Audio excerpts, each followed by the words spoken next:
हरे कृष्णा। आज हम बात करेंगे बिहार के एक जिले की जिसका नाम है गया। और आप सब जानते हैं कि गया को हम शांति और मोक्ष का धाम मानते हैं। और सिर्फ हिंदू ही नहीं, बौद्ध धर्म के लोग भी इसे बहुत श्रद्धा से देखते हैं। उसका कारण ये है कि महात्मा बुद्ध को जो ज्ञान की प्राप्ति हुई थी वह भी गया में ही हुई थी। और इसीलिए देश के अलग अलग भागों से हजारों लाखों लोग मोक्ष की कामना से, शांति की कामना से वहाँ पर जाते हैं। अब यहाँ पर प्रश्न होता है कि इस मोक्ष स्थली का नाम गयासुर कैसे पड़ा, गया कैसे पड़ा। तो इसके पीछे एक हमारी पौराणिक कथा है, पौराणिक वृत्तांत है।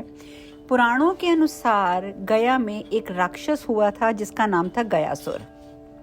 और गयासुर को उसकी तपस्या के कारण वरदान मिला था कि जो भी उसे देखेगा या उसे स्पर्श करेगा उसे यमलोक में नहीं जाना पड़ेगा, बल्कि वह व्यक्ति सीधा विष्णु लोक में जाएगा।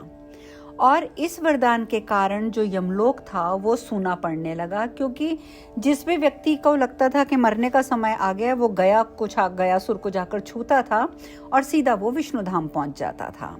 अब इससे यमराज जी जो थे वो बहुत परेशान हो गए। परेशान होकर उन्होंने ब्रह्मा विष्णु महेश के पास गए और बताया कि ये देखिए, गयासुर का जो वरदान मिला है उसके कारण अब तो हर पापी व्यक्ति भी वैकुंठ में जाने लगा है, तो कोई उपाय कीजिए ना। आप देखिए वैकुंठ में हर पापी भी पहुंच रहा है, सिर्फ पुण्य कर्म वाला नहीं, गलत कर्म वाला भी पहुंच रहा है, तो आप लोग कुछ कीजिए। अब यमराज की स्थिति को समझकर ब्रह्मा जी ने कहा कि मैं कुछ करता हूँ। ब्रह्मा जी गए गयासुर के पास और उसको जाकर बोला कि देखो, तुम तो परम पवित्र हो, क्योंकि तभी तो तुम्हें छूते ही सब लोग वैकुंठ चले जाते हैं। तो इसीलिए देवता चाहते हैं कि वे तुम्हारी पीठ पर यज्ञ करें। गयासुर समझ तो गया था कि मेरी पीठ पर जब यज्ञ किया जाएगा तो मैं बचूंगा नहीं, परंतु फिर भी वो तैयार हो गया, क्योंकि वो उनको मना नहीं करना चाहता था। और इस तरीके से गयासुर की पीठ के ऊपर सभी देवता और विष्णु भगवान गदा धारण करके सब स्थित हो गए। और गयासुर के शरीर को स्थिर करने के लिए पीठ पर एक बड़ी सी शिला भी रख दी गई। और आप जानती हैं ये शिला आज भी वहां मौजूद है, जिसको प्रेत शिला कहा जाता है।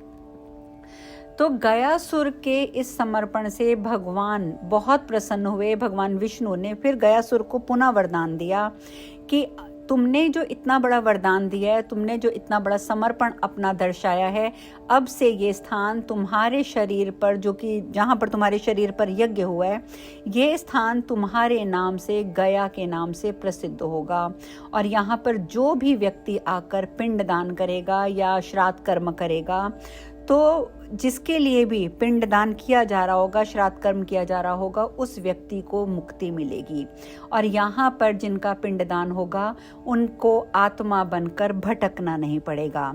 और इसी प्रकार राक्षस होते हुए भी गयासुर ने पहले भगवान ब्रह्मा से और उसके पश्चात भगवान विष्णु से ये वरदान प्राप्त किया। तो हम इस तरीके की कथाएं और सुनते रहेंगे। हरे कृष्णा।